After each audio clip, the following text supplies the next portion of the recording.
বন্ধুরা, আমি আছি এখন পাঁচগ্রামের গুরুস্থানে।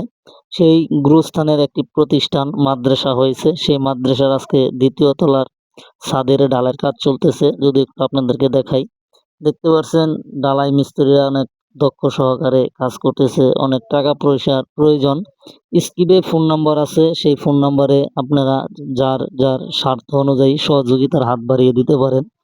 আমাদের ১০ জনের সহযোগিতায় আমাদের এই প্রতিষ্ঠানটি হয়েছে। আমাদের সেই প্রতিষ্ঠানের আজকে ছাদ ঢালাই। যদি একটু দেখাই না আপনাদের, কোরআনের পাখিরা এখানে লেখাপড়া শিখবে। কোরআনের পাখিরা এখানে লেখাপড়া শিখে, কোরআন শিখে আলোকিত হবে।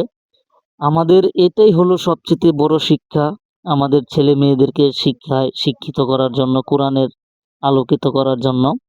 দেখেন এখানে আমাদের ছাদের কাজ চলতেছে কেরিং এর মাধ্যমে। আমাদের ২য় তলায় ঢালাইয়ের মাল তোলা হচ্ছে সেই ছাদ ঢালাই দেওয়ার জন্য। দেখতেই পাচ্ছেন আপনারা। আমাদের ছাদের যদি একটু আপনারা দেখেন কত সুন্দর একটি আমাদের সেই প্রতিষ্ঠানের ২য় তলার ছাদের ঢালাই। অনেক লোক মিলেমিশে আমাদের ১০ জনের সহযোগিতায় এই মাদ্রাসার কাজ চলাকালীন আমাদের এখানে অনেক সহযোগিতা ১০ জনে করেছেন। ভিডিওটি শেয়ার করে দিবেন বন্ধুরা।